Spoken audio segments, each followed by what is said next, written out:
Boa tarde a todos. Vamos dar início ao nosso estudo da tarde e vamos ler uma página do livro Gotas de Esperança, de Lorival Lopes, que diz assim para a gente. Na sua mente há uma câmara preciosa. É um ponto central que tudo infere e analisa. Ali, os seus pensamentos se encontram com a atuação de Deus. Por isso, é divina, luminosa, sensível, intocável. Que lindo, né? A força da nossa mente. Tudo passa por essa câmara. Ela mede o seu grau de adiantamento espiritual. É a sua consciência. No fundo, você é um ser maravilhoso. Adore a Deus porque o fez assim. Os outros também são como você. Têm a mesma câmara. São seres divinos. Respeite-os, ame-os. Reconhecer-se um ponto de atuação divina é buscar força para amar a todos. Então a gente vê aqui a capacidade que nós temos, né? A nossa mente, como ela pode nos fortalecer, principalmente quando nossos pensamentos são pensamentos positivos, de energias boas, que nos ajudam a caminhar. E ele fala que essa câmara é a nossa consciência. Então, nós aprendemos que é justamente na nossa consciência que nós temos gravadas as leis divinas. Então, vamos deixar que ela se manifeste de vez em quando, pelo menos, para nos ajudar a nos orientar, a nos guiar segundo os ensinamentos do nosso Pai.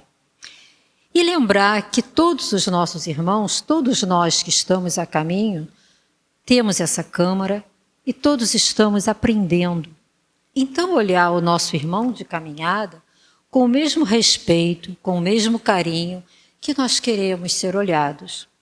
Com certeza, o amparo divino está para todos nós. Não precisa ser bonzinho ou mauzinho, não importa quem sejamos, mas com certeza a mão divina do nosso Pai está estendida sobre todos nós. Então que nós possamos nos amar, nos respeitar, para continuarmos na nossa caminhada.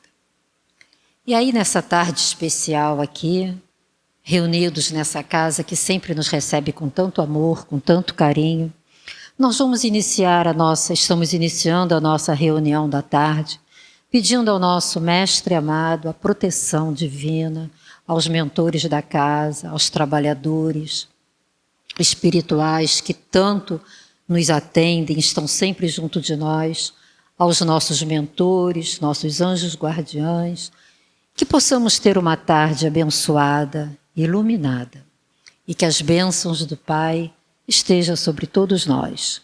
E hoje agradecemos o nosso irmão Antônio pelo carinho que tem com a nossa casa e por nos atender sempre nas nossas solicitações, que ele possa ser inspirado e amparado pela espiritualidade superior no nosso trabalho da tarde de hoje. Graças a Deus. Boa tarde a todos e a todas. Com muita alegria que nós estamos novamente aqui para conversarmos, agradecendo ao convite da Conceição, né, por essa oportunidade, agradecendo aos amigos espirituais dessa casa, que, como disse a Conceição agora na prece, nos acolhem, nos amparam, né, para que nós possamos seguir adiante, estudando, né, praticando bem, buscando o amor, né? E aí a Conceição, na página de abertura, ela já começou o estudo. A gente vai ver ao longo do estudo, eu acho que deixa eu ver se eu vou me enrolar um pouquinho aqui. Eu sou canhoto, assim é melhor para mim. A gente vai falar da consciência, né? Mas o nosso tema de hoje, por que Jesus fala por parábolas?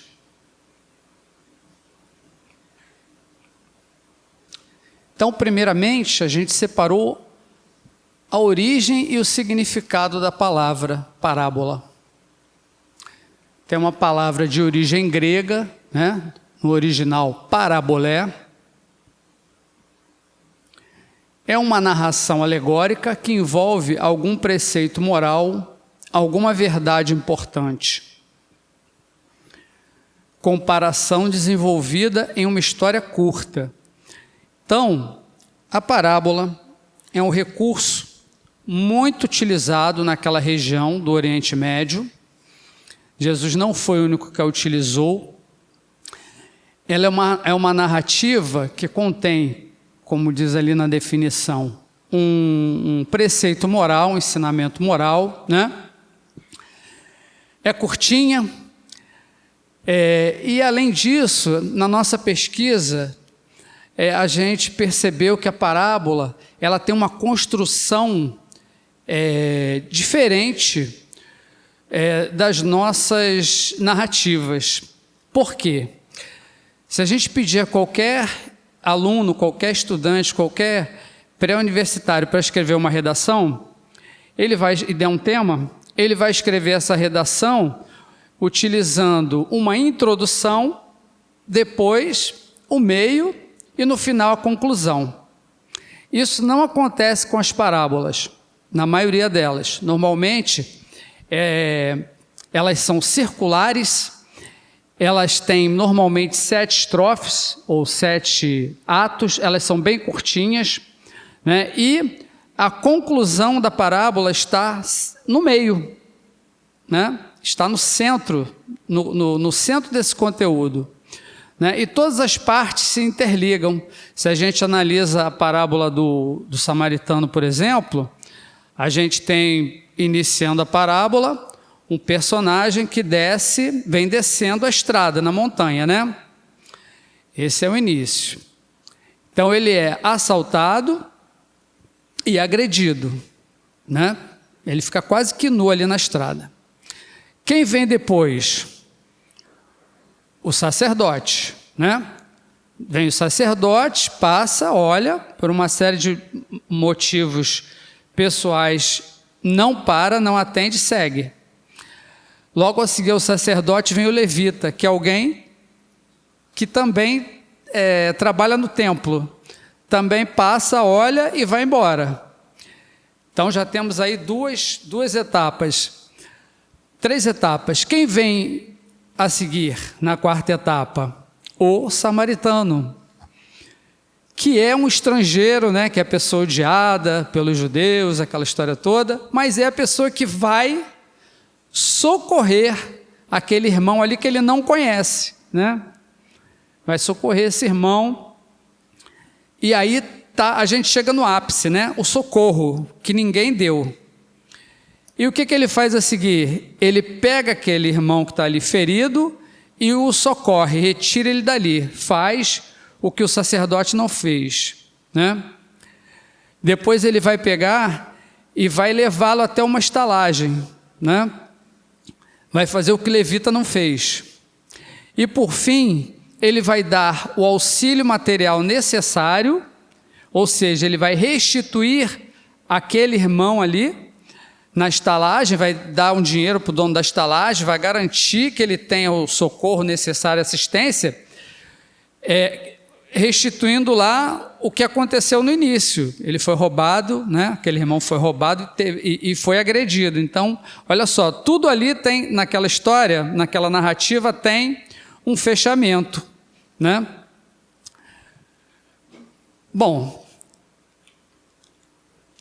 falando ainda sobre as parábolas, a gente trouxe o Cláudio Galeno. Cláudio Galeno foi um romano, ele era médico e filósofo, né? Ele viveu ali entre o ano 129 e 199, ou 217 depois de Cristo, ou seja, ele viveu no século II depois de Cristo. Ele era pagão, mas ele foi super importante para a medicina, gente. Nos quase 1.500 anos depois dele, a medicina se fiou em tudo que ele deixou. Era muito inteligente. Foi o primeiro médico a fazer dissecação de animais a fim de descobrir o tratamento para as doenças. Entendeu o funcionamento do corpo humano. naquela época as pessoas sabiam de tudo um pouco, então ele também era filósofo. E como filósofo, ele diz acerca dos cristãos o seguinte: a maioria das pessoas é incapaz de acompanhar seguidamente um argumento demonstrativo. Por isso que elas precisam de parábolas e se beneficiam delas. Tal como agora vemos as pessoas chamadas cristãs, extraindo sua fé de parábolas. E ainda algumas vezes agindo da mesma forma como os que filosofam. E na sua busca da justiça, atingiram um nível não inferior ao dos verdadeiros filósofos. Então chama a atenção dele que esses cristãos, ele não era cristão, vamos lembrar aqui que o cristianismo no Império Romano só veio depois, no século III, quase 100 anos depois de Cláudio Galeno, né? E ele diz o seguinte: os cristãos extraem sua fé de parábolas, né? Olha que interessante. Vamos lembrar que a grande massa era analfabeta, né? Naquela época. Era difícil, porque assim, se a gente parar para pensar, Jesus era um grande teólogo, foi o maior teólogo que a gente já teve de passagem pela terra, né? E a teologia é uma linguagem extremamente filosófica. Então, como passar esses ensinamentos todos, como falar de Deus para essas pessoas, se você não tiver uma linguagem acessível, né? De acordo com o entendimento deles, com a época deles. Até hoje a humanidade ainda se debate com relação ao entendimento de muitas das falas que Jesus deixou para nós, né? A gente precisa voltar no tempo para entender o contexto em que aqueles assuntos foram abordados, né? O cotidiano daquela população. E outra coisa que nos chamou a atenção aqui foi que ele diz para nós que na busca da justiça, olha só, a humanidade busca a justiça há muito tempo, né? A gente ainda busca a justiça do mundo, quando a verdadeira justiça é a justiça divina. Nós ainda não chegamos lá, mas com as parábolas os cristãos, eles se sentiam envolvidos, né? Eles atingiam o nível deles, eles entendiam a justiça, né? Então, por que Jesus falava em parábolas? Aproximando-se, disseram-lhe os discípulos: por que falas por parábolas? Respondendo-lhes, disse ele: é porque a vós outros foi dado conhecer os mistérios do reino dos céus, mas a eles isso não foi dado. Porque aquele que já tem, mais se lhe dará, e ele ficará na abundância. Aquele, entretanto, que não tem, mesmo o que tem se lhe tirará. Falo-lhes por parábolas, porque vendo não veem, e ouvindo não escutam e não compreendem. E neles se cumprirá a profecia de Isaías, que diz: ouvireis com os vossos ouvidos e não escutareis, olhareis com os vossos olhos e não vereis, porque o coração deste povo se tornou pesado e seus ouvidos se tornaram surdos, e fecharam os olhos para que seus olhos não vejam e seus ouvidos não ouçam, para que seu coração não compreenda e para que, tendo se convertido, eu não os cure. Olha a previsão que Jesus faz aí.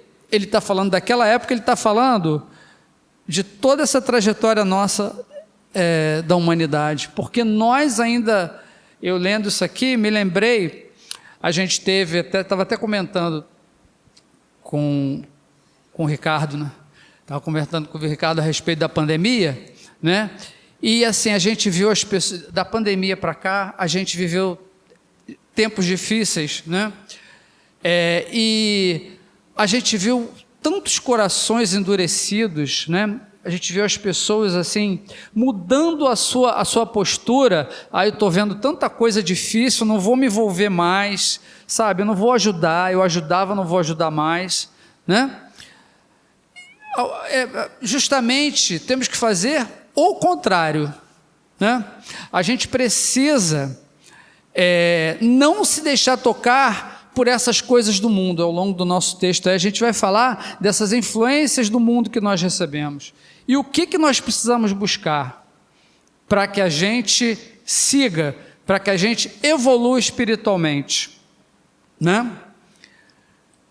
E ele diz ali no final, olha, para que vejam e não ouçam, seu coração não compreende, para que, tendo se convertido, eu não os cure. E aí é importante a gente lembrar também que todos nós ainda somos enfermos, né? No nosso atual nível evolutivo, estamos a caminho, mas ainda trazemos dentro de nós muitas enfermidades. E nós precisamos nos desvencilhar desse endurecimento que nós ainda trazemos por vezes em nossos corações, para que a gente desperte, para que a gente possa ver, para que a gente possa se iluminar, né? Para que Jesus possa nos auxiliar. Tem que partir de nós, né? Então não adianta eu me converter e achar que as coisas mudarão para mim do dia para a noite. Não mudarão. A gente vai continuar passando pelas dificuldades, né, que a gente passa, interiores e exteriores, né? E aí, o que a gente faz, né? A gente se entrega ou a gente busca alternativas, né? Então, tudo que está em vermelhinho aí, foi eu que fiz o resumo, né? Vou fazendo os resumos aos poucos e anoto para não me esquecer. Então, olha só, em seus ensinamentos sobre a verdade, Jesus utiliza mensagens curtas, apresentadas na forma de parábolas, representadas por metáforas, ou seja, comparações, semelhanças, composta por elementos do cotidiano daquele povo e daquela época, né? E aí agora nós vamos entrar lá no capítulo 24 do Evangelho segundo o Espiritismo. Porque Kardec narra essa passagem. Eu trouxe até mais um pedacinho além dela. Eu na minha curiosidade, eu vou pesquisar além, né? A gente abre a série Fonte Viva e Emmanuel mostra para nós uma passagenzinha, né? Eu vou atrás daquela passagem e vejo todo o contexto para a gente poder, né, entender. Então, essa parte está nas bem-aventuranças, ou, como a gente conhece, Sermão da Montanha, né? Então, Jesus começa, o texto começa, está lá em Mateus 5, 1 e 2, vendo as multidões, Jesus subiu ao monte e se assentou. Seus discípulos aproximaram dele e ele começou a ensiná-los, dizendo... E aí ele narra todas as bem-aventuranças. Nós vamos pular essa parte das bem-aventuranças, tá? Que são todas muito interessantes, mas nós vamos lá para o item 14, onde ele diz assim: vós sois a luz do mundo. Não se pode esconder uma cidade edificada sobre um monte. Olha só, gente, ele está falando... Não está falando, João, você é a luz do mundo. Maria, você é a luz do mundo. Ele está falando, vós. Quem são o vós?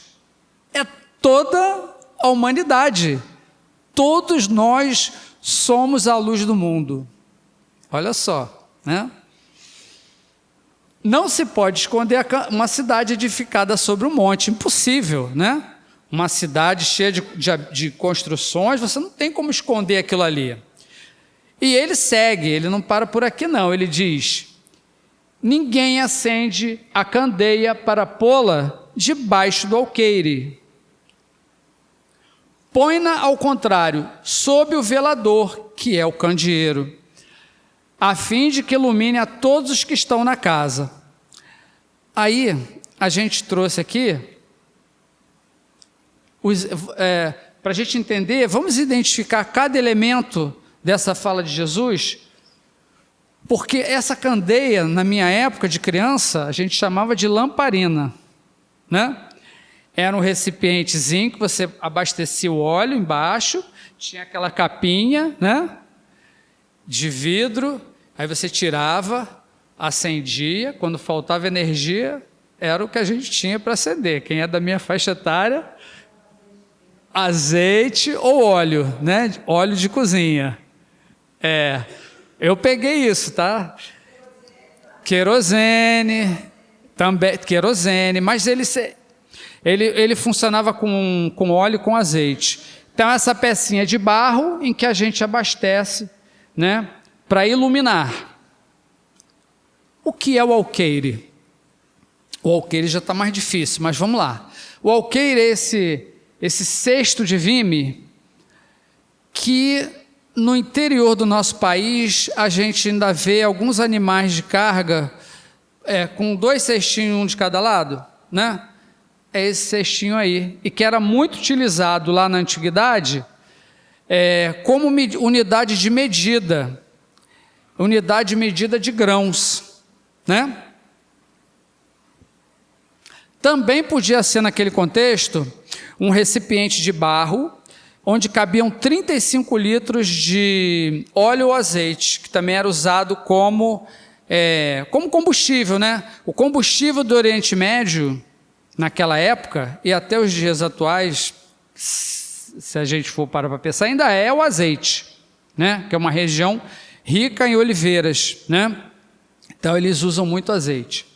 E o velador? Olha, o velador foi difícil achar essa imagem. Essa imagem aqui é um velador de metal, mas naquela época se usava um velador de madeira, tá? E era um suporte e no alto você colocava a candeia, né? O velador ou candeeiro, né? E aí vamos ver as considerações de Kardec sobre essa passagem, nesse capítulo. Ele diz para nós: causa estranheza ouvir Jesus dizer que não se deve pôr a luz debaixo do alqueire. Por que Kardec fala isso? Porque o próprio Jesus muitas vezes usou uma linguagem assim meio que enigmática para aquela época, as pessoas não conseguiam entender, né? Ele se explica, no entanto, dizendo aos apóstolos: eu lhes falo em parábolas, porque eles não estão em condição de compreender certas coisas.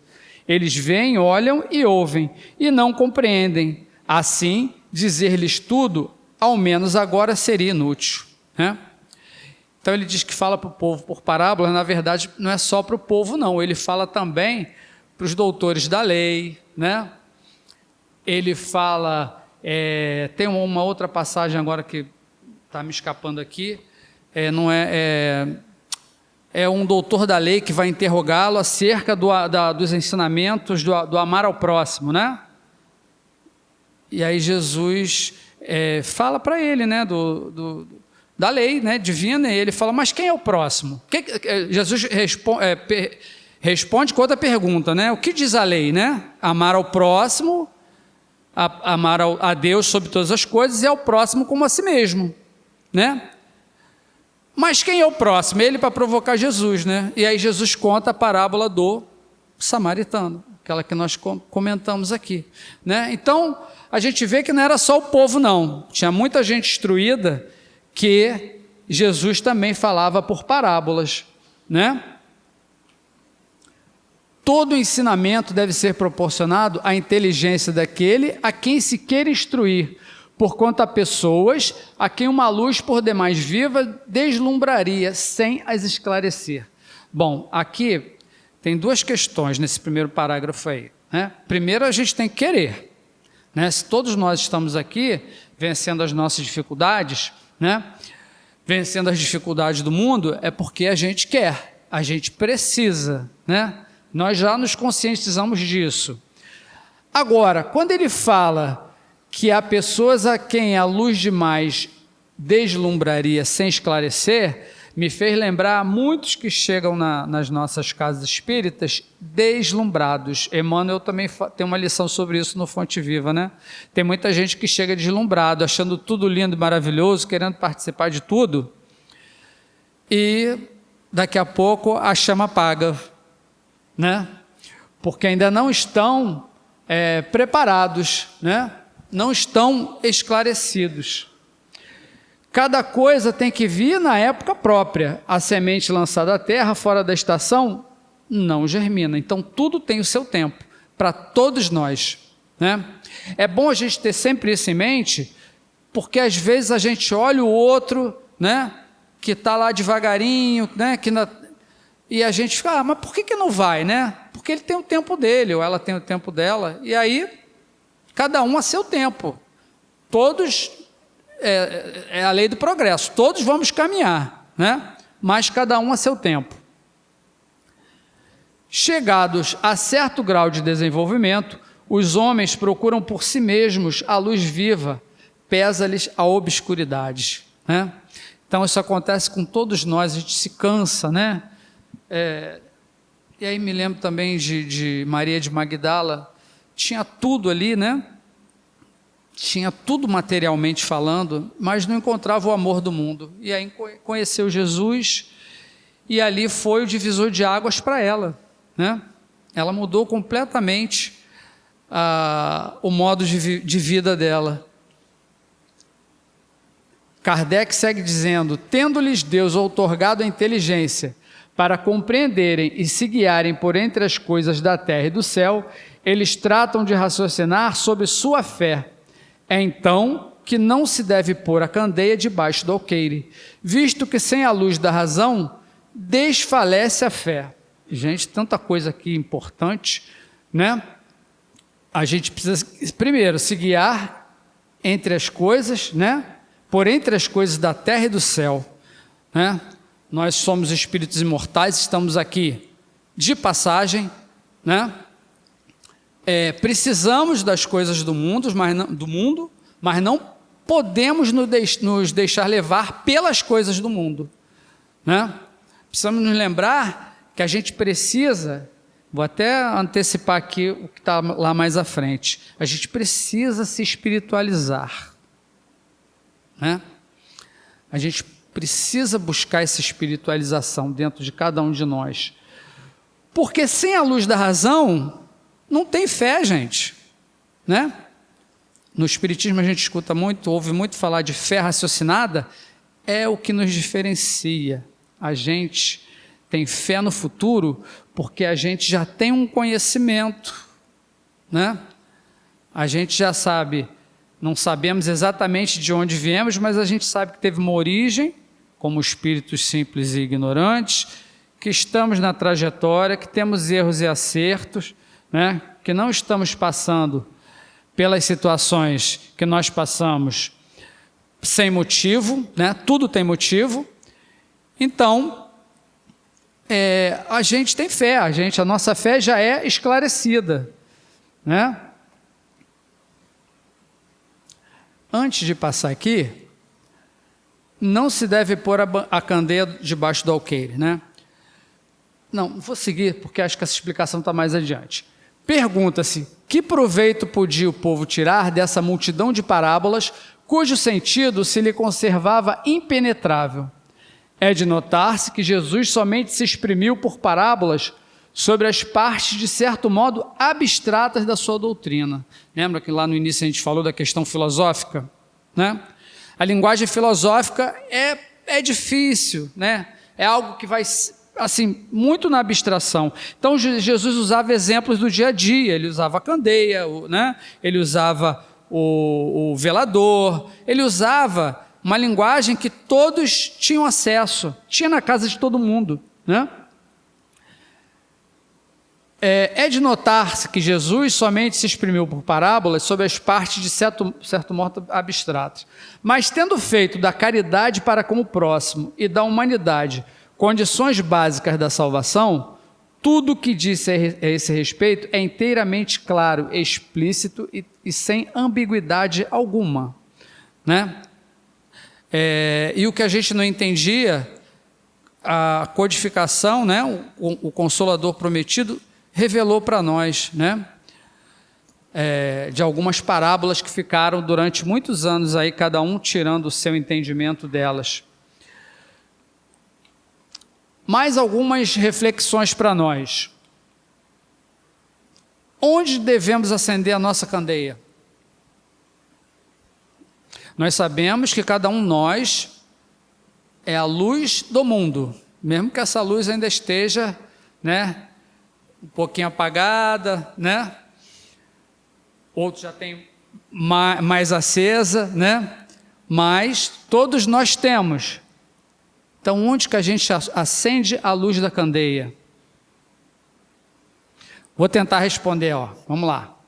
Em cada um de nós, para que possamos expandi-la a toda a humanidade, né? Por isso que Jesus diz que para não colocar a candeia debaixo do alqueire. Se eu pego aquele cesto, né, aquele alqueire, e põe em cima da candeia, o que vai acontecer com aquele ambiente ali, né? Aquela sala, aquele cômodo, vai escurecer, né? Ele vai escurecer, vai prejudicar a visão. Aqueles que visitam a nossa casa encontram a luz acesa? Olha aí a pergunta para cada um de nós, né? Essa aí eu não vou ter resposta não, porque é para cada um pensar, né? Se aqueles que visitam a nossa casa encontram a luz acesa, né? Outra coisa importante é, quando a gente fala em cada um de nós, eu sublinhei ali, é justamente porque a luz tem que se abrir na nossa mente. Conceição leu na página de abertura, falando sobre a nossa mente, a nossa casa mental. Essa luz tem que estar em nossa casa mental, né? Como eu lido com os meus pensamentos todos os dias, né? Nós sabemos que somos influenciados pelos espíritos, isso é normal, não é para ninguém ficar assustado, né? Mas quando a gente estuda lá, está lá no livro dos Espíritos, essa pergunta que eu nunca me... Gente, não eu cito a questão, mas eu não lembro do número da questão não, tá? Mas tem uma pergunta que Kardec faz e a espiritualidade fala, olha só, os espíritos, vocês são influenciados o tempo todo, praticamente são eles que vos dirigem. Como é que a gente está sendo dirigido pela espiritualidade? Né? Porque nós recebemos influências boas e influências más, o tempo todo. Como é que eu estou lidando com essas influências? Nós trazemos as nossas más tendências. Como é que a gente está lidando com essas influências? Aqueles pensamentos que me põem para baixo, né? Na hora de vir para o centro. Eu era assim, na hora de sair para a visita a Vicente Moretti, dava aquele desânimo, eu falei, não, mas eu tenho que ir, né? Ou de ir para o trabalho na casa espírita, eu preciso ir, eu preciso vencer essas dificuldades, porque eu preciso estar lá, eu preciso, né? Então a gente tem que pensar muito bem como a gente lida, como é que a gente está trabalhando essas questões na nossa casa mental, né? Com o próximo ao nosso redor. Se o nosso objetivo é ser luz do mundo, como é que eu estou lidando com aqueles que chegam para mim necessitados, né? Precisando de alguma coisa? Porque às vezes a gente não percebe, né? Às vezes você vê aquela pessoa, né, suja na rua, mal vestida, né? Que se dirige para você, você fala assim, olha, não tem. Você não deixou ela perguntar o que ela quer? Às vezes ela só quer uma informação, né? O companheiro uma vez falou que chegou, a pessoa se aproximou dele, no centro da cidade, e ele falou assim, olha, eu não tenho dinheiro para te dar. Ela falou assim, não, eu queria saber só sabe algum endereço onde eu posso encontrar emprego? Olha só, né? Aquilo deixou ele, né? Fez ele refletir, mas esse tem que ser sempre o objetivo para nós, quando a gente se depara com uma situação dessas, parar e refletir, né? Nós, é o nosso caminho para a espiritualização, o modo como nós lidamos com as situações, né? Muito importante. Então daí a pergunta para a gente pensar, o que é essa luz? O que é essa luz? É a luz dos nossos conhecimentos que vão se expandindo, vão expandindo a nossa consciência que nos levam à evolução. Vai ser essa luz que vai nos permitir auxiliar o próximo, né? Que é toda a humanidade. O que mantém essa luz acesa, gente? O que mantém? O estudo, isso que nós estamos fazendo aqui, que é da maior importância. Sempre gosto de frisar que o estudo para nós é super importante. O comprometimento com as tarefas que nós abraçamos, o esforço pessoal, a doação de si, o trabalho, o exemplo, o sacrifício pelo bem coletivo e a construção do amor em nossos corações. A espiritualidade fala isso para nós o tempo todo. E citam sempre João Evangelista, né? Bem velhinho, que dizia, quando já não conseguia mais pregar, ele dizia: amai-vos uns aos outros, amai-vos uns aos outros. Ele ficava repetindo isso, era um mantra: amai-vos uns aos outros. É o que a gente precisa exercitar, né? Tem mais coisa aí, tá? Se a gente ler O Homem de Bem lá, tem muito mais coisa aí, né? Mas a gente vai ficar por aqui. A gente trouxe esse livro, Desafios da Mediunidade, pelo Espírito Camilo, na psicografia de Raul Teixeira. A gente está estudando ele lá na nossa casa, um grupo de médiuns. Essa mensagem é para os médiuns, mas trouxemos porque cabe aqui, e na verdade, todos nós somos médiuns, né? Às vezes a gente fala assim, a gente ouve pessoas dizendo, eu tenho exemplos disso na minha própria casa: eu não sou médium não vejo nada, não escuto nada, né? Mas a gente, como a gente lembrou ainda há pouco, nós sofremos influenciações o tempo todo, e a gente não se dá conta disso, né? De que somos influenciados pelos espíritos. Vamos ver o que Camilo diz para nós. Ele diz: os estudiosos do espiritismo acabam por descobrir que, mais importante do que lidar com a materialização de espíritos, todos devemos nos unir para, o que é mais sábio e decisivo, fazer com que os, entre aspas, vivos, se espiritualizem a fim de vislumbrar os rutilantes caminhos da vida, seja através da vida terrena, seja por meio da vida imortal, né? Então, olha só, a gente precisa se espiritualizar, né? Eu achei interessante que a gente tem essa mania ainda, muita gente ainda se refere aos espíritos desencarnados como os mortos, né? Na verdade, quem está morto somos nós, estamos mortos na carne, né? Quando a gente desencarna, aí sim a gente está livre, vivendo a verdadeira vida, é isso que ele quer dizer. Mas é importante que a gente encontre esse caminho para se espiritualizar, né? Ele está falando ali para os médios, mas serve para todos nós. Como nos espiritualizamos? Desapegando das coisas materiais. Primeira delas, né? Eliminando as nossas imperfeições. Pondo fim ao egoísmo. Exercitando a prática do amor. Trabalhando. Também foram só algumas considerações feitas, a gente sabe que tem muito mais coisa além disso, mas a gente precisa se desapegar, né? Sobretudo da casa que a gente tem, que não é nossa.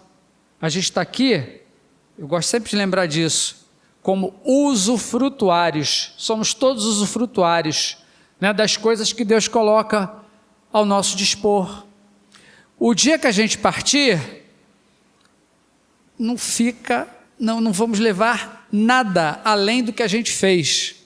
É bom a gente lembrar disso sempre, porque já ouvi isso na própria família: eu vou deixar essa casa para fulana porque ela precisa, eu vou deixar isso para ciclano, né? pessoa fecha os olhos, o que fulano faz? Primeira coisa, vende. Vende. É um direito que ele assiste, né? Ele pode fazer isso, né? E aí a gente fica com aquele apego, né?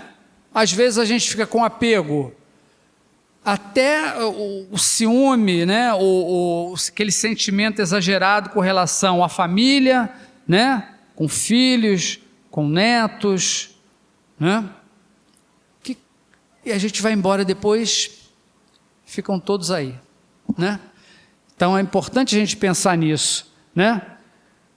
Exercitando o amor, já falamos, trabalhando, a gente precisa trabalhar, né? Faltou umzinho ali, ó, conservando a fé. A gente não falou em fé raciocinada? A gente precisa conservar essa fé, né? E Kardec lembra também dessa passagem, não são os que gozam de saúde que precisam de médicos. Ele cita a passagem de Jesus, estando com muitas pessoas à mesa, muitas pessoas que eram de má vida, né? Publicanos, e aí os fariseus, como sempre, né? Olha lá, falam para os discípulos, por que o mestre de vocês anda com esse pessoal aí? Né? E aí Jesus escuta e diz, porque não são os sãos que precisam de médico, é quem está enfermo. Isso é bom também para a gente refletir, porque às vezes a gente, com os nossos preconceitos, a gente acaba julgando as pessoas, né?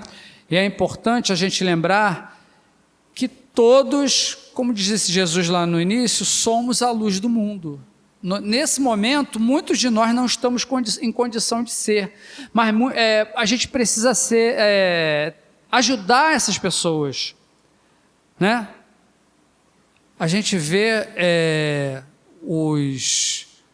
as casas de detenção lotadas, né, de irmãos que com certeza estão ali por algum motivo, né, contra a lei de Deus, mas que são nossos irmãos, que também vão caminhar na jornada evolutiva, que também vão progredir, que também precisam ser auxiliados, né? As religiões, inclusive o Espiritismo, tem um trabalho junto, tem pastorais da Igreja Católica que atuam junto a essas instituições, né? Que vão lá pessoas para conversar com aqueles irmãos, para orientar. Olha só que trabalho, né? Eu conheci uma pessoa só que fazia esse trabalho, né? Porque requer também, assim, muita coragem, né? Requer muita habilidade para você entrar num lugar desse e falar àqueles irmãos. Kardec fala também da coragem da fé. Aqueles que se houverem arreceado, o que quer dizer arreceado? É aqueles que tiverem receio, né, de se confessarem discípulos da verdade, não são dignos de serem admitidos no reino da verdade. É Jesus que diz, perderão as vantagens da fé que alimentem, porque se trata de uma fé egoísta, que eles guardam para si, ocultando-a para que não lhes traga prejuízo neste mundo, ao passo que aqueles que, pondo a verdade acima de seus interesses materiais, a proclamam abertamente, trabalham pelo seu próprio futuro e pelos outros. Olha só, não quer dizer que a gente tem que sair por aí falando, não. Até porque muitas vezes o nosso exemplo fala mais do que as nossas palavras, não é? O nosso exemplo, às vezes, em muitas situações, falam mais do que as nossas palavras, né? E a gente é cristão e espírita em qualquer lugar, não é só aqui dentro da casa espírita, né? E Jesus fala, eu gosto sempre dessa parte aqui da cruz, né?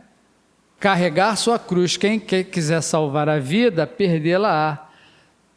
Tome a sua cruz aquele que me quiser seguir, isto é, suporte corajosamente as tribulações que sua fé lhe acarretar, dado que aquele que quiser salvar a vida e os seus bens, renunciando-me a mim, perderá as vantagens do reino dos céus. Enquanto os que tudo houverem perdido nesse mundo, mesmo a vida, para que a verdade triunfe, receberão na vida futura o prêmio da coragem, da perseverança e da abnegação, de que deram prova. mas aos que se sacrificam os bens celestes, aos gozos terrestres, Deus dirá: já recebeste a vossa recompensa. Aqueles que optarem pelas coisas do mundo, né, pelos prazeres materiais, pelos gozos terrestres, já terão recebido a sua paga, né? E eu gosto de lembrar dessa parte, porque a gente também, pegar a cruz e segui-lo, né, tome a sua cruz e siga-me, é a gente levar, como ele diz ali, né, as nossas tribulações. Quando a gente se torna espírita, a gente não fica livre dos problemas. O Gilberto lá na nossa casa que diz, né, eu tomei um susto quando eu entrei para o espiritismo, porque a gente, assim, é importante a gente saber que a gente não vai se livrar das nossas doenças, dos nossos problemas. Agora, a forma com a qual nós vamos encará-los é que pode mudar. Para isso a gente precisa estudar, que aí a gente passa a entender o porquê das coisas, né? A razão, por isso que é fé raciocinada, né?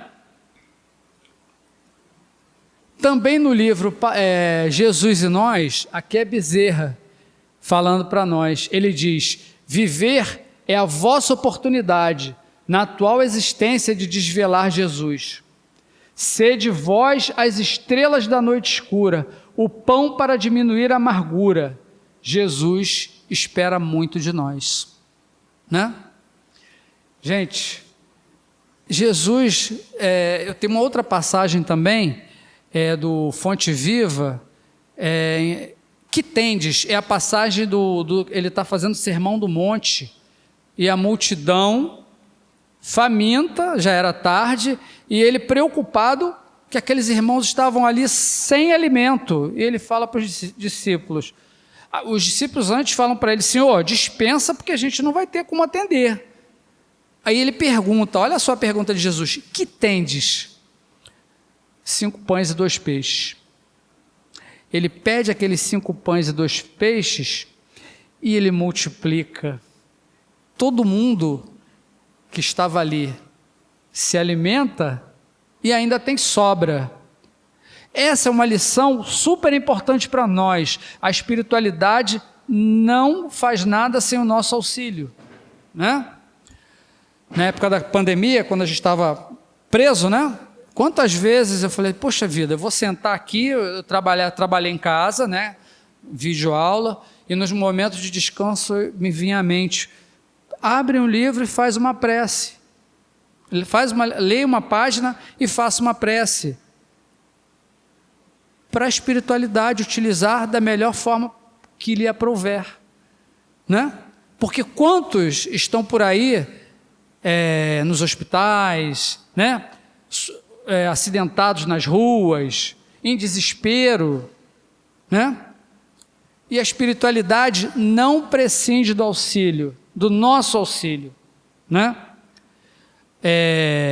Os espíritos que atendem aos necessitados não dispensam o nosso auxílio, daqueles que são médiuns, né? Que podem doar os fluidos necessários para aqueles irmãos, para que a espiritualidade possa atuar. A espiritualidade busca muitas coisas na natureza, mas busca também nós encarnados, né? O momento do passe, eu não sei se é Camilo que fala nesse livro que eu citei agora, eu não sei se é Kardec, mas o momento do passe não são só os fluidos, são os nossos pensamentos positivos. A gente sabe que a gente é só o intermediário da espiritualidade, né? Em favor daqueles irmãos que estão recebendo passe. Mas o nosso pensamento, né, positivo com relação àqueles que estão ali, com relação àquele irmão que está recebendo passe, também é importante, né? O nosso pensamento positivo. Olha a casa mental, olha a importância da casa mental, né? Se eu sair de casa já esquentado, né? Brigando com todo mundo, e eu penso muito isso quando eu vou para a escola, porque de manhã, porque o trânsito é realmente brabo, né? A gente está trabalhando, a gente não pode chegar lá para aquele grupo de colegas de trabalho e alunos e de má vontade, aborrecidos. A gente está passando energia negativa para eles, né? E às vezes esse é um trabalho que eu tenho que me policiar, né? Então, nesse livro, Jesus espera muito de nós, todos. Tem mais coisa aí. Se por um lado suplicamos-lhe apoio, pedimos-lhe amparo, ele atende. Por outro lado, que sejamos nós aqueles que amparemos os mais aflitos, os mais impiedosos, os mais rebeldes, porque se o amor que deve vicejar em nós ressequir-se, que será deles? Os que não provam da oportunidade do bem. Olha só, gente, que recado para nós, né? A gente não pode se fechar, não. A gente precisa auxiliar, trabalhar pelo próximo, até aqueles a quem a gente muitas vezes não considera, aqueles que a gente não tem simpatia. O Senhor conta convosco. Sai hoje da vossa casa com a alma prenhe de júbilo e demonstrai à sociedade como os cristãos o fizeram à luz dos seus dias pretéritos. Que é possível viver Jesus, seguir Jesus e relatar Jesus através do amor. Acendei a luz do bem, para que ela aqueça os corações enregelados e o anjo da caridade espalhe na terra a esperança, a paz e o amor. Olha o recado de Bezerra para nós, né? Quando eu li isso, a primeira coisa que eu pensei foi, é um vislumbre do mundo de regeneração, né? Se a gente alcançar esses objetivos, a tarefa não é fácil, mas o dia que nós alcançarmos, gente, a gente vai estar bem pertinho do mundo de regeneração, né? E aí fomos lá para o final do Sermão da Montanha. Assim resplandeça a vossa luz diante dos homens, para que vejam as vossas boas obras e glorifiquem a vosso Pai que está nos céus. Né? O recado de Jesus para nós, e com certeza esse estudo me fez refletir bastante. Eu já tenho, é muito bom a gente estudar, mas não só estudar pelo acúmulo de sabedoria. Esse acúmulo de sabedoria tem que se transformar em mudança, tem que gerar mudança dentro de nós, né? Eu não sei se eu já contei, eu trabalho com alunos do ensino médio, e aí, um dia, era véspera de prova, eu estava dando uma revisão. E aí tinha um aluno que ele não era um aluno assim, ele era um aluno dedicado, que estudava, né? E aí ele me chamou, professor, só pode ver aqui, passei os exercícios, pode ver aqui se está certo, mas por favor, aí ele me olhou com uma cara, gente, por favor, não me julga não. Aí eu falei assim, aí eu levei na brincadeira, a princípio falei, mas eu te julgo? Desde quando eu te julgo, rapaz? Mas aquilo já estava provocando dentro de mim, né? A minha mente já estava ali fervilhando, porque eu pensei, realmente eu julgo, né? Até porque, assim, na minha mente, né? Eu estou fazendo um trabalho, eu tenho que obter um retorno daqueles alunos, né? Então, mas não é assim, gente, mas não é assim. Esse não é o objetivo, eu não posso agir dessa forma. Esse julgamento eu não posso fazer. Aliás, eu não posso fazer nenhum, né? E aí brinquei com ele tudo, falei, não, realmente fiz o meu meia-culpa, realmente eu de vez em quando pego pesado, porque às vezes a gente se entrega no olhar, sem falar nada, né? Olhou para a pessoa, já está me julgando. Não vou falar mais nada. Eu ia contar para ele os meus problemas, mas mudei de ideia. Não vou falar mais nada, né? E aí a gente vai perdendo as oportunidades de ajudar. A gente vai perdendo a oportunidade, a gente vai pegando o alqueire e virando e emborcando em cima da luz, né? Morreu a nossa luz ali. Então, eu agradeço mais uma vez a oportunidade dessa casa, tá? Que Deus nos abençoe, que nós possamos voltar aos lares na sua santa paz. Muito obrigado a todos pela atenção.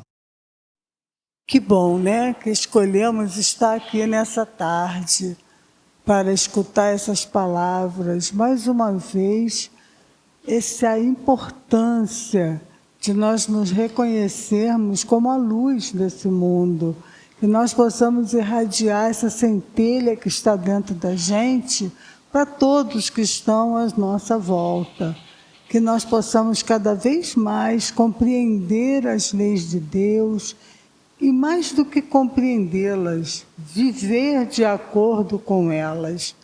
Muito boa escolha que fizemos nessa tarde, ouvir essas palavras que Jesus veio nos dizer há tanto tempo, né? Ainda precisamos compreender muitas coisas, né? Quando a gente estuda o livro dos Espíritos, em algumas perguntas, eles respondem para a gente que ainda há coisas que nós ainda não estamos em condições de compreender, depois de tanto tempo, né? Mas vamos abrindo a nossa mente a esse conhecimento para que nós possamos, no nosso dia a dia, nos tornarmos pessoas melhores. Todas as quintas-feiras, quando aqui estamos, nós buscamos elevar os nossos pensamentos com vibrações positivas, vibrações de amor, de carinho e de ternura, tanto para os encarnados como para os desencarnados. Em geral, começamos com as preces para aqueles que já não estão presentes no seu corpo físico ao nosso lado. Nossos amigos, nossos queridos entes que já foram lá para o outro plano. E todos os nomes que estão ali naquela caixinha de prece, todos os nomes que estão em nossa mente, em nosso coração. E nós podemos, com a força do nosso pensamento positivo, pedir que eles estejam envoltos, Senhor, na Tua luz, que eles possam estar sendo tratados, que eles possam, como nós, estarem estudando, assim, trabalhando, vendo tudo aquilo que eles já vivenciaram e como eles podem fazer para reparar todos os danos, todos os erros que eles causaram. Também que eles possam ver suas virtudes. Nós todos temos erros e acertos, mas pedimos a Ti, Senhor, que dê a cada um deles aquilo que eles precisam para seguir firmes nessa nova caminhada. Há um pedido aqui especial para Rosália dos Santos, que desencarnou em 17/2/24, que ela, como todos os outros que estão aqui nas caixinhas, na nossa mente, possam sim receber de Ti tudo aquilo que precisa. O Pai nos ensinou uma oração que assim nos diz: Pai nosso que estás no céu, santificado seja o vosso nome. Venha a nós o vosso reino. Seja feita a vossa vontade, assim na terra como no céu. O pão nosso de cada dia nos dai hoje. Perdoai as nossas ofensas, assim como nós perdoamos aos nossos ofensores, mas não nos deixeis cair em tentação. Livrai-nos de todo mal, que assim seja, graças a Deus. Ainda com esse pensamento elevado a Ti, Senhor, vamos pedir pelas nossas irradiações, para todos os endereços que estão ali na caixinha, para os nossos lares, para os nossos ambientes de trabalho, para os lares dos nossos familiares, para todas as localidades, Senhor. Que todos possam abrir as suas portas para receber a tua visita, Jesus. Que tu possas adentrar por esses espaços, deixando ali a tua paz, a tua harmonia, o teu amor e tudo aquilo que a gente precisa. Que nesses lugares haja sempre paz, harmonia, compreensão e tolerância. Que assim nós possamos levar a nossa vida esse convívio com muito amor e com muita certeza de que não estamos juntos por acaso. Então, Senhor, adentre nossos lares, retire todos os miasmas e deixe lá essa tua energia do bem, do amor e da luz. Também, Senhor, todos nós ainda tão doentes, do corpo, da alma, do espírito, da mente. Ó Senhor, que todos nós, todos os nomes que estão ali na visita médica, todos os lugares onde haja dor, possa sentir a tua mão sobre eles. Que nós possamos tocar as vestes de Jesus para que a cura, se for possível, venha para nós. Que nós possamos enfrentar todas essas doenças, esses males, com a certeza de que Deus está ao nosso lado a todo momento, amenizando as nossas dores, fazendo com que nós compreendamos que aquilo que está nos acontecendo é o que precisa acontecer, de acordo com a vontade de Deus. A oração fala, né? Tudo de acordo com a sua vontade. Mas que nós não percamos nunca essa fé, essa esperança, essa certeza de que esses fluidos salutares que vêm lá do plano superior vão nos ajudar a vencer esses momentos de dor, esses momentos de doença. Pedimos que as águas do ambiente possam ser magnetizadas, que ali seja posto aquele remedinho que cada um de nós precisa para equilibrar nosso organismo, nossas células. Ó Senhor, ajude a todos aqueles que sofrem. Contam que Jesus certo dia andava junto ao lago azul de Genezaré, e as multidões ele ministrava seus ensinamentos de amor e fé. Com saliva e lodo curava os cegos, junto ao velho tanque de Siloé, numa tarde linda de primavera. Outros mais prodígios ele fizera na cidade santa de Nazaré. Foi meu bom Jesus quem nos ensinou junto ao lago azul. Caridade, amor, bondade, luz, verdade, fé. Tanto no Tabor, em Jerusalém, quanto na Betânia, em Genezaré. Nazaré. Ele foi caminho, verdade e vida, como ainda é. Ah, Jesus, ilumina o nosso caminho para que nós possamos chegar ao Pai. Ninguém chega ao Pai se não for por meio dos ensinamentos de Jesus.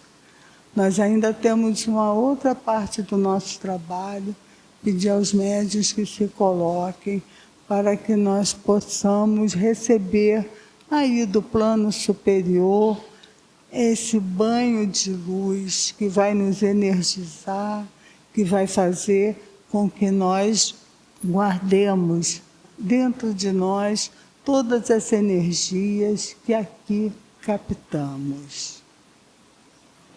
Quanta luz nesse ambiente,